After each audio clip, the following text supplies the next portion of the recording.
आजादी के समय भारत की कुल आबादी 34 करोड़ थी, जिसमें 82% हिंदू और 9% मुस्लिम्स थे। वहीं आज भारत की टोटल पॉपुलेशन 138 करोड़ है, पर आज हिंदुओं की संख्या घटकर 78% पर आ चुकी है और मुस्लिमों की आबादी 5% तक बढ़कर 14.5% हो गई है। और साल 2050 आते आते पूरे भारत में मुस्लिमों की आबादी 30% तक बढ़ चुकी होगी। लेकिन क्या वजह है कि पूरे एशिया पैसिफिक के सबसे बड़े धर्म होने के बावजूद भी हिंदुओं की संख्या आज लगातार घटती जा रही है? चलिए जानते हैं। Statistics and data website global economy के मुताबिक साल 1970 से 2013 तक पूरे विश्व में हिंदुओं की संख्या घटी है। जैसे नेपाल में 1960 में हिंदुओं की संख्या 91% थी, जो 2013 में घटकर 80.4% हो गई। उस वक्त पाकिस्तान में हिंदू पॉपुलेशन 8.5% थी, जो 2013 में 0.03% हो गई। तो वहीं श्रीलंका में हिंदुओं की आबादी 13% तक कम हो गई। और अगर भारत की बात करें तो पूरे विश्व का 94% हिंदू आबादी यही बसता है। लेकिन 1951 में भारत की हिंदू आबादी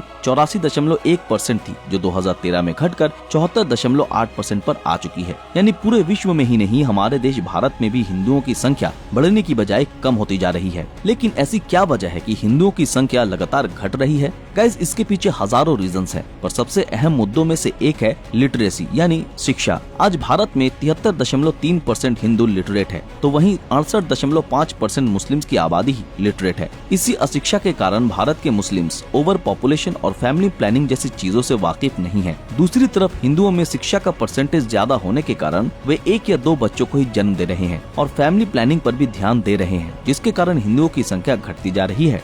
दूसरा सबसे बड़ा कारण है हिंदू अन्य धर्म के लोगों को हिंदुइज्म में कन्वर्ट करने पर जोर नहीं देते, क्योंकि हिंदुइज्म में कन्वर्जन का जिक्र ही नहीं है। मगर इस्लाम में साफ कहा गया है कि दुनिया के सारे इंसानों को इस्लाम में मानना या उसे प्रैक्टिस करना कंपलसरी है, इसलिए इस्लाम में कन्वर्जन अलाउ है। ठीक इसी तरह क्रिश्चियनिटी में भी आपको कन्वर्जन का जिक्र मिलेगा। इससे ये भी कहना गलत नहीं होगा कि इन रिलीजियंस में लोग ज्यादा मात्रा में कन्वर्ट हो रहे हैं, मगर दूसरे धर्म से लोग हिंदुइज्म में कन्वर्ट नहीं हो रहे, जिसके चलते भी हिंदुओं की संख्या कम होती चली जा रही है। अगला रीजन जो है वो ये कि एंशिएंट जमाने में भारत समेत एशिया के कई कंट्रीज में हिंदुइज्म को फॉलो किया जाता था, क्योंकि उस समय हिंदू एम्पायर्स पूरे एशिया में फैले हुए थे। जैसे मौर्य एम्पायर, जिनका भारत समेत तजाकिस्तान तक राज था, फुनान एम्पायर, जिनका राज म्यांमार और वियतनाम तक, तो वहीं श्री विजय एम्पायर जो पूरे साउथ ईस्टर्न एशिया में राज करते थे और जिन लोगों ने हिंदुइज्म को पूरे एशिया पैसिफिक में फैलाया। लेकिन इनके राजत्व को ग्रहण तब लगा जब विदेशी शक्तियों ने इन पर हमला कर इन्हें बंदी बनाया और इन्हें मौत के घाट उतार दिया। और धीरे धीरे हिंदू राज्यों के साथ साथ इनकी संख्या भी विलुप्त होती चली गई। हिंदुओं की संख्या कम होने के पीछे एक और भी रीजन है, और वो है फर्टिलिटी। इंडियन गवर्नमेंट डेटा के अनुसार साल 1992 में हिंदू महिलाओं का फर्टिलिटी रेट 3.3 चिल्ड्रेन पर वुमेन था, और आज यही रेट घटकर 0.8 हो चुका है। वहीं आज भी मुस्लिम महिलाओं की फर्टिलिटी रेट 3.2 चिल्ड्रेन पर वुमेन है, पर ऐसा नहीं है कि इनकी फर्टिलिटी रेट में गिरावट नहीं हुई हो। इकोनॉमिक टाइम्स की रिपोर्ट के मुताबिक 1992 में मुस्लिम महिलाओं की फर्टिलिटी रेट 4.4 चिल्ड्रेन पर वुमेन था, जो आज घटकर 3.2 हो चुका है। लेकिन फिर भी मुस्लिम महिलाओं की फर्टिलिटी रेट हिंदुओं के मुकाबले 2.5 चिल्ड्रेन पर वुमेन ज्यादा है। इसलिए फर्टिलिटी भी एक अहम कारण है, क्योंकि जब बच्चे ही नहीं पैदा होंगे तो हिंदुओं की आने वाली नस्ल कहां से बढ़ेगी। गाइस, अगला रीजन है हिंदू कन्वर्जन, एक्सोडस और जेनोसाइड। 54,80,6925 ये वो लाचार हिंदुओं की संख्या है जिनसे उनके जीने का अधिकार छीनकर उन पे कठोर जुल्म किए गए, जिसका प्रूफ है hindugenocide.com। इस वेबसाइट के मुताबिक इस्लामिक जिहादिस्ट ने 44 करोड़ हिंदुओं का जबरन कन्वर्जन करवाया, औरतों का बलात्कार किया गया, और इसके बाद भी जब इनका मन नहीं भरा तो उनकी जान ले ली गई। लेकिन हिंदुओं पर हो रहे टॉर्चर यहीं पर नहीं रुके। क्रिश्चियनिटी ने भी हिंदुओं को रिहाई नहीं दी और 66 लाख हिंदुओं का कन्वर्जन कराया। साथ ही साथ पॉलिटिकल क्राइम के चलते भी 9.7 करोड़ हिंदुओं की जिंदगी तबाह हुई। सदियों से हिंदुओं पर हो रहे ये अत्याचार ही वो वजह है जिसके कारण आज हिंदुओं की संख्या इतनी घट चुकी है। पूरी दुनिया में भारत ही एकमात्र ऐसा देश है जहां हिंदुओं की आबादी सबसे ज्यादा है, और आज भारत तथा विश्व के अन्य हिंदू आबादी वाले देशों ने अगर इस घटते आंकड़े पर ध्यान नहीं दिया तो आने वाले समय में हिंदुइज्म का वो हाल होगा जिसकी कल्पना भी हम नहीं कर सकते। और इसको लेकर कुछ प्रेडिक्शंस किए गए हैं जो पूरे विश्व में हिंदुइज्म का भविष्य तय कर सकते हैं। सबसे पहली भविष्यवाणी है प्यू रिसर्च ऑर्गेनाइजेशन की रिपोर्ट के मुताबिक मुस्लिमों की संख्या हिंदुओं से ज्यादा हो जाएगी। जी हाँ गाइस, बिल्कुल सही सुना आपने। आज जहाँ भारत में सबसे ज्यादा आबादी हिंदुओं की है, पर 2050 तक इनकी संख्या इतनी कम हो जाएगी कि हिंदुस्तान के हर जगह पर आपको सिर्फ मुस्लिम ही दिखेंगे। उस वक्त तक पूरे भारत में मुस्लिम की की संख्या 30% तक बढ़ चुकी होगी। अगली भविष्यवाणी है कि हिंदुओं की संख्या टॉप 10 कंट्रीज में कम हो जाएगी। आज भारत समेत पूरी दुनिया में हिंदुइज्म में मानने वालों की संख्या 2050 तक गायब होने लगेगी। भारत और नेपाल में ये आंकड़ा 0.5% तक कम हो जाएगा, तो वहीं बांग्लादेश में हिंदुओं की संख्या 0.2% तक कम हो जाएगी। अगली भविष्यवाणी है Hindu birth rate. Economic times के मुताबिक 2015 के मुकाबले साल 2050 में हिंदुओं के 3.3 करोड़ बच्चे कम पैदा होंगे। वहीं अगर मुस्लिमों का बर्थ रेट देखें तो 2050 तक 23 करोड़ 20 लाख मुस्लिम बच्चों का जन्म होगा। अब अगर ये सब जानने के बावजूद भी हिंदू अपने पॉपुलेशन को लेकर सीरियस ना हुए तो बहुत देर हो चुकी होगी, क्योंकि भारत की सबसे बड़ी रिलीजन होने के बावजूद भी करोड़ों लोग दूसरे धर्म में कन्वर्ट हो रहे हैं, या बर्थ रेट में भारी गिरावट आ रही है, या फिर रेप और जेनोसाइड के चलते इनकी संख्या कम हो रही है, और इसके चलते ही आने वाले समय में दूसरे रिलीजन हिंदुइज्म से काफी आगे निकल जाएंगे। ऐसा भी हो सकता है कि हिंदुइज्म एक दिन विलुप्ति के कगार पर आ जाए। गाइस, आप लोगों को क्या लगता है कि हिंदुओं की घटती संख्या की समस्या को कैसे हैंडल किया जाना चाहिए? हमें कमेंट में जरूर बताएं।